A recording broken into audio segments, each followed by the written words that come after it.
I just very briefly had a chance to look at whatever that was that Peter, whatever you forwarded me that we're going to put up here. But am I hallucinating that? Okay, that's what I thought it said. And this people, it like Peter, I don't even know what to say.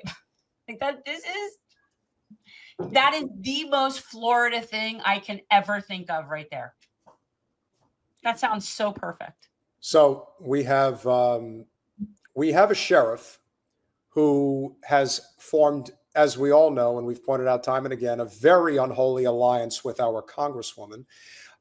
He has been under investigation for criminal activity for a very long time. The Broward Sheriff's Office has been knee-deep in corrupt issues that has been going on for several years, as I pointed out. But apparently, for the last 3 years, Mo, Broward County Sheriff's Office produced its own crack cocaine so it could sell it to people that deputies would then arrest for buying crack cocaine. Yeah, it's pretty much as Florida gets.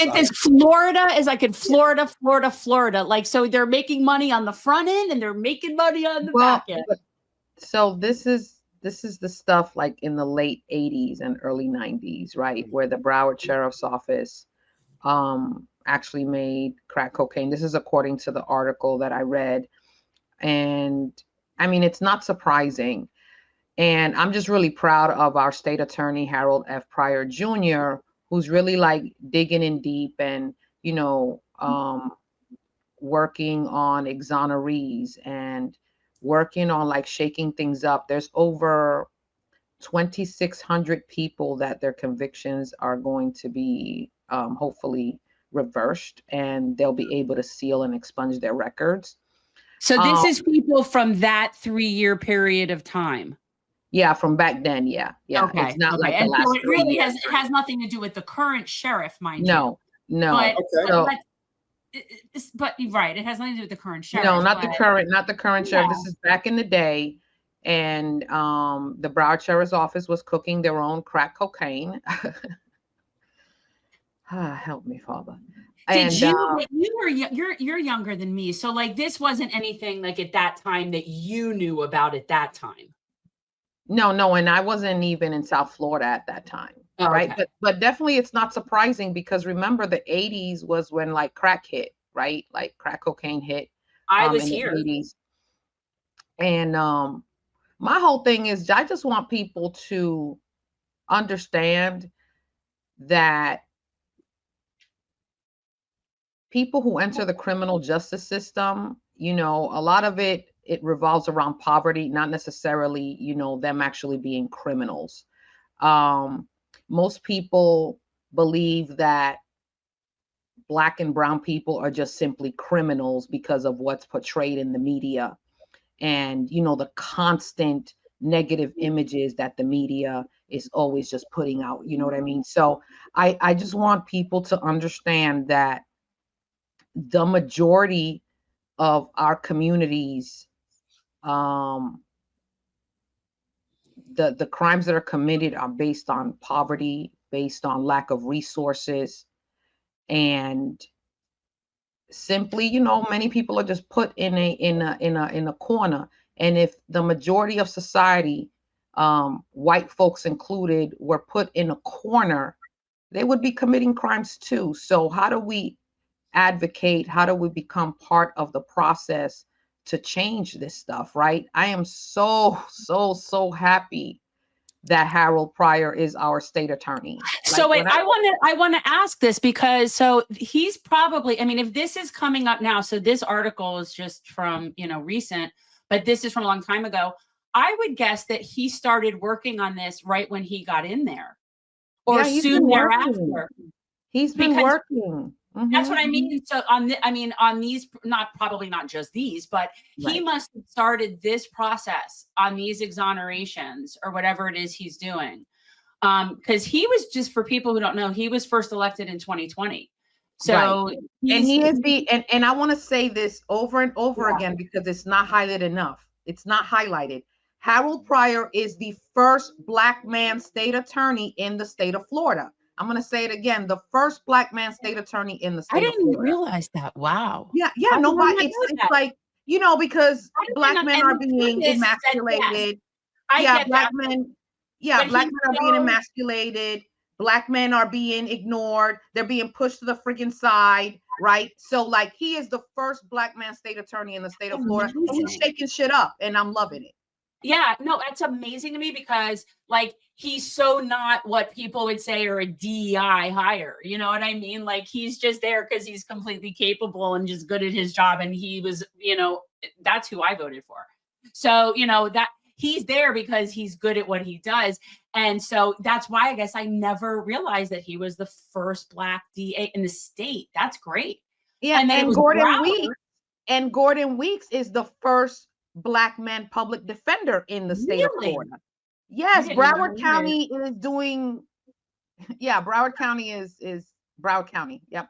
Well, you know 954. what? We have to come back. We have to compensate for the fact that however many years ago our sheriff was cooking the crack. Okay. So we now have to be like compensating for crack cooking. It's mind-blowing to me, but you know, our previous state attorney, Michael Satz, who was there Yes. for over 40 years, Horrible. ridiculously, obviously these were the tactics that was used because he was the state attorney at that time in the late 80s and the 90s. And you know, he sent generations of black men to prison, generations, fathers, grandfathers, grandkids. Yeah.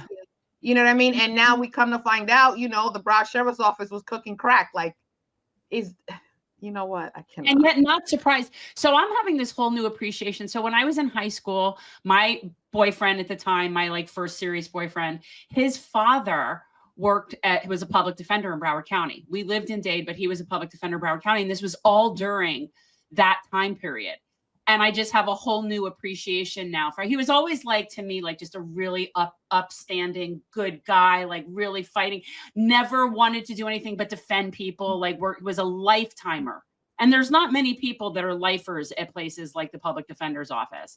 And now I'm thinking about that in a whole new way. Like he was literally there while the sheriff's office was cooking crack. But you know, this is and I just want all this stuff just to come out. I want people to advocate for themselves. You already know what I'm about.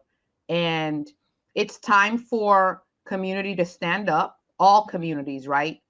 Black, white, brown, Muslim, right? And come in and be a part of the criminal justice system and advocate for justice and for what's right, right? And for truth, right? For truth.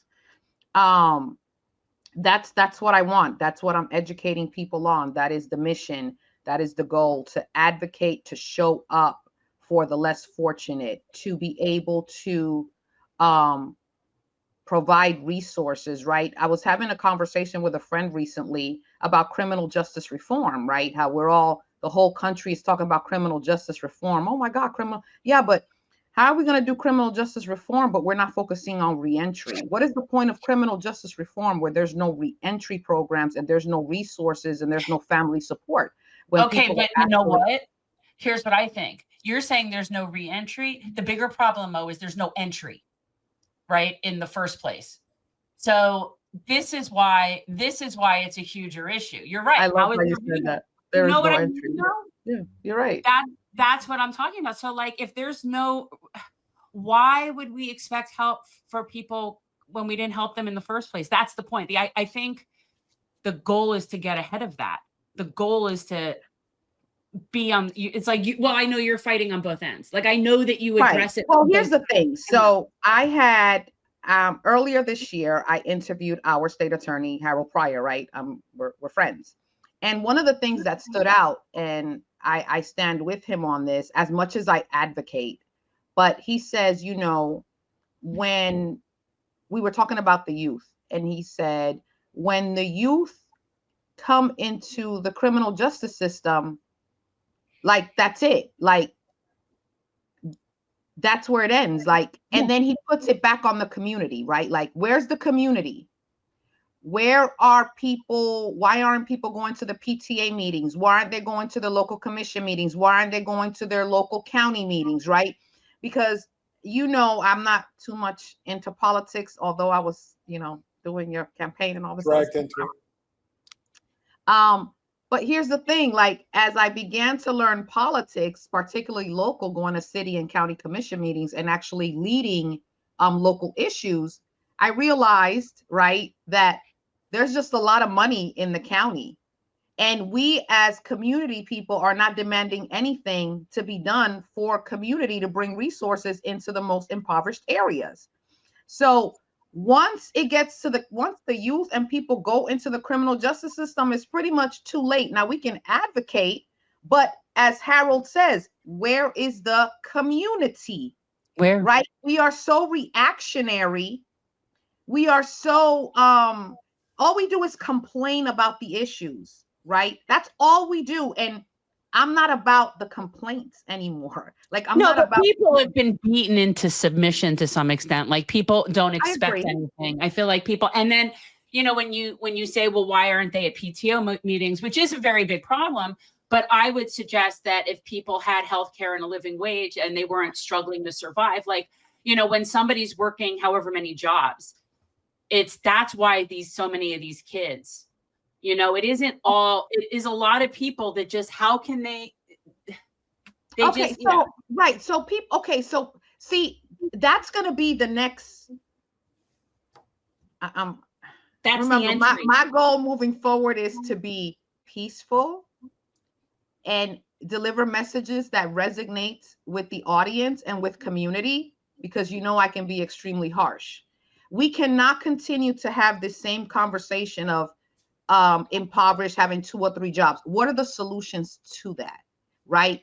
People like ourselves that are out here in the community, how do we help those who have 2 or 3 jobs, right? How do we navigate? What type of teams can we put together to help those in less fortunate communities? You're talking mutual aid. You're talking local mutual aid. This is the whole, that's the, right. Yeah, that's like the whole Black Panthers. That's the whole point of it. The rainbow. We're gonna have, I'm gonna sit here a year from now. I'm gonna sit here 10 years from now on your platform. We're gonna have the same conversation, because no, but we'll be living somewhere else. We'll be on the same land, but maybe in some different campers. And we'll, you know, I'll wave to you outside the window. No. This is a calling for me. So I'll be doing this till I'm 85, 90 years old. I'm gonna be in the courtroom like, Your Honor. I'm gonna be in the courtroom like, Your Honor, listen. And I'm gonna be like this, shaking, listen to me, Your Honor. You like, I'm gonna be doing this. I advocate. I'm in my 40s. I'm gonna be 85 years old. I'm the elder going in the courtroom speaking for the babies.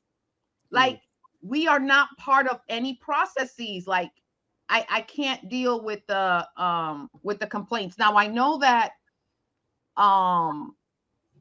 you know, we have, what is it, nationwide politics. I focus on, as you know, local politics. I don't focus on all that other stuff. Local politics is where it's at, because if Monalisa and a few others can go into a courtroom, advocate, and change the outcome of cases, like, I'm not concerned about the stuff that's happening outside of the state or outside of Broward County. I'm concerned about if we could start in our homes first, because our homes are a disaster. Most of us homes are a disaster. The chaos, the domestic violence, like, it's a disaster. Most people's it's a poverty situation. It's a poverty situation. Right.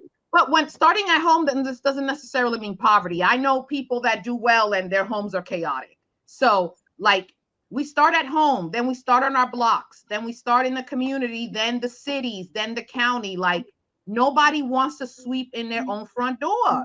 They want to sit on the online and complain about shit that's happening in frigging North Carolina and Texas. No, excuse my language. No, your front door. Who is your state attorney? Who is your state attorney? Who is your public defender? Who is your sheriff? Who is your city commit? Like, that's the type of shit we need to be focused on. I just can't do it no more. Like, I've been out here for too long. Same shit. Same shit. You know? It's also because things, especially in the realm of criminal justice, it is so much more important locally. And this is why I don't think judges should be elected, that all judges should be appointed like federal judges. But is that regular people, no offense to regular people, should not be voting for judges who are making some of the harshest determinations. Like, I don't think people understand the power that you really have in the criminal justice system at the local level. And that is something that is very scary. And you're talking something that impacts so many people, and most people vote for whoever has the biggest sign. So that's where we need advocacy and we need courtroom observation. There's a lot of judges locally and abroad, not all, right? We never speak all, that at times are disrespectful, right? Don't treat people fairly because they sit in a chair with power. So we need to be analyzing these judges. We need to be sitting in courtrooms quietly. We don't have to make any noise. We could be nice and chilling and just write notes down. And then we need to bring this information to the community because brothers and sisters, you can elect your judges and you can get rid of them. I remember there was a judge, because I was quoted on one of the newspapers. I got contacted about it. There was a judge here in Broward County who sentenced a young brother to 60 plus years in prison for a violation of probation. His history was, you know, he had like criminal history. But he violated his probation and sentenced to 60 years. The community got together and demanded, I think, put out a petition, but they gave the petition went to like a person who had like 1 million followers. So the story hit nationwide, and that judge is no longer on the bench. Like, I want to empower communities to understand that we do have the power to make change collectively. It can't just be me or Peter or you going in the courtroom like, hey, no, collectively, we have the power of social media. We have the power of emails. We have the power of writing letters. We have the power of organizing. It can be done respectfully, intentionally, strategically. We execute and we manifest. It's just that simple. However, most people are too emotional to get out of their own ass and think outside of themselves, right? To make change for the better, for like the bigger, the collective. So we do have the power to make change, local change, small change, impactful change, one change at a time. And it's, for me, it's the emotionalism. Like, I just can't deal with the emotionalism. And so I just had a good idea, Mo. Is there not a local organization that evaluates the judges, the criminal judges in particular? I don't know. That's a good question. Because that would be a really cool thing to do. Because, you know, have you ever noticed, like, and I know you don't want to get involved in the politics, but you never really see judges often really on the cards, right? Like, every once in a while, you know, there'll be one in an event, but it's never, and people don't, like, more importantly than preventing people is knowing that you can get people you like elected to a judge position. Like, you can get an attorney or someone that you really like elected. But yeah, I think somebody should be sitting in on those courtrooms. And yeah, you know, because as you know, I'm working on creating my criminal justice online support community, right?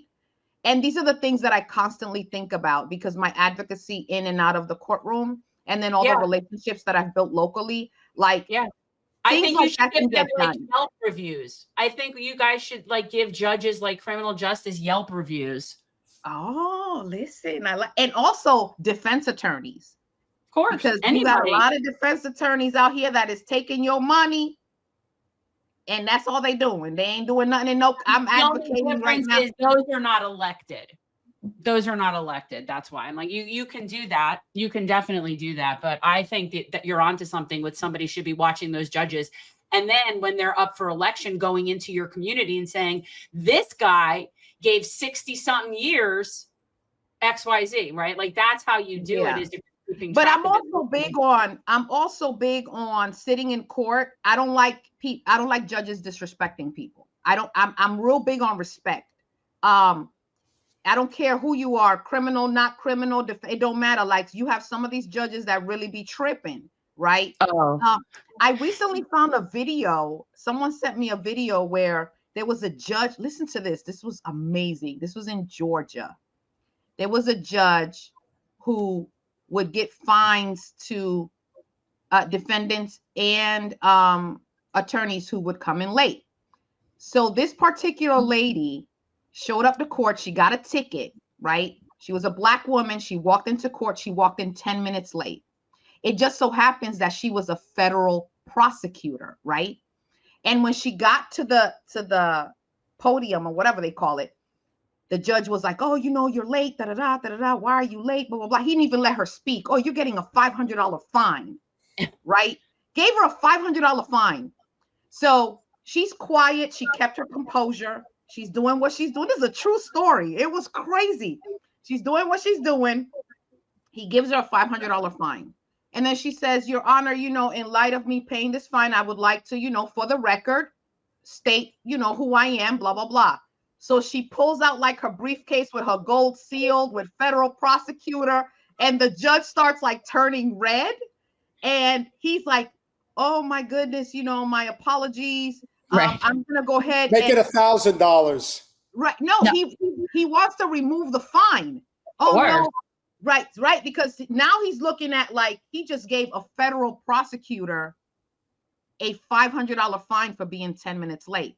When she explains to him that the reason she was late was because she got a call on a sex trafficking case, like she had to submit some information because her boss contacted her, the judge was freaking out. Make a long story short, she was like, no, Your Honor, I will pay the fine as documentation and we will be filing an internal investigation.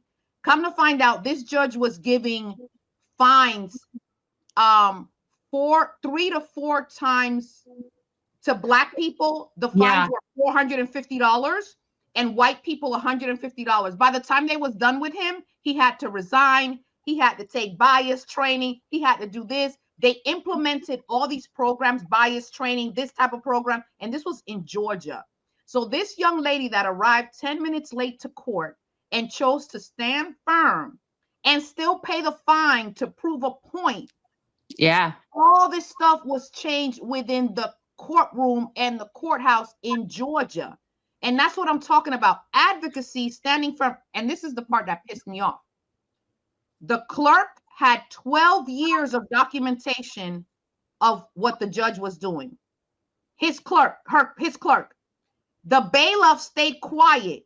Everybody in the courtroom, including the defense attorney, stayed quiet. And that's the problem. We continue to stay quiet and people get abused and sent to can you imagine someone so impoverished to get a $450 fine? You know they're finna go to jail.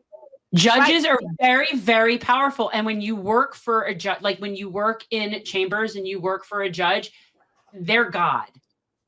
Like, seriously, you're not going to cross that person. No, like I am like, that is not going to happen. So you say like they all stay quiet. Oh, I'm sure they did. You're not working for a judge if you're not that. That's why those. When I was in the courtroom, I'm sorry, but that's just me. When I was in the courtroom working every day for a year, my judge heard from me, my big mouth. I would always say something. I'm sorry. You're going to have to hold me in contempt, whatever. But he always, I'm just a very logical and fair human being. Like, Your Honor, no, what you're doing does not make any sense. What, Monalisa? Your Honor, may I? Monalisa, what is it now? You see what I'm saying? You develop a rapport and you call them out respectfully. Like, I'm tired of people being scared. It's not that serious. Stand up. You have a purpose here. Oh, yeah. You have stuff to do. We're not just living here. We're part of the ecosystem. We're part of community. We are humans. We're supposed to love on one another and protect each other. This should be out of control. Yeah. That's all I'm saying. So but yeah, Broward County was cooking crack. Yeah. The moral of the story is Broward County in the late 80s and 90s was cooking crack. Okay. Not at all surprised.